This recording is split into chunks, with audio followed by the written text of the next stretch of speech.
Deməli, uşaqlar, baxırıq 16-cı suala.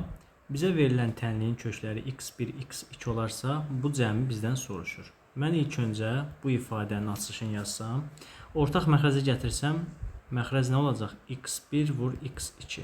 Sürət nə olacaq? x1-in kvadratı plus x2-nin kvadratı bərabərdir. Məxrəz qalsın yerində. x1 vur x2.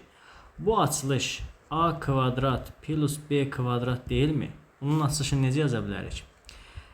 Deməli, a plus b kvadratı çıxılsın 2ab və yaxud a kvadrat plus b kvadratı bir də necə yaza bilirik? A çıxılsın b üstə gəlsin 2ab. Və eyni qaydanı burada tətbiq etsəm nə olacaq? x1 üstə gəlsin x2. Niyə bunu götürdüm? Çünki mən köklər cəmin bilirəm axı. Köklər hasilini də bilirəm ona görə. Və daxildəki ifadə üstə gəldisə, artıq kənardakı çıxılsın 2x1, x2 olacaq. Vəssalam. İndi artıq mən ifadədəki qiymətləri yerinə yaza bilərəm. Buradan məlum olur ki, bu ifadədə köklər hasil nəyə bərabərdir? Sərbəst həddə.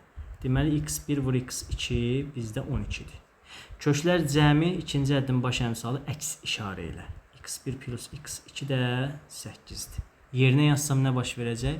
Hasil neçədir? Məxrəcimiz 12. Sürətimiz təbii ki, burada kvadratı var. 8-in kvadratı çıxılsın, 2 vurulsun, köklər hasili 12-dir. Düzdür? Bərabərdir. 64 çıxılsın 24 bölünsün 12. Bu neçə eləyəcək? Sürət bizə verəcək 40, məxrəc 12. Hər tərəfi neçəyə bölə bilərik burada? 4-ə bölsəm məxrəc olacaq 3, sürət olacaq 10. Yəni 3-də 10.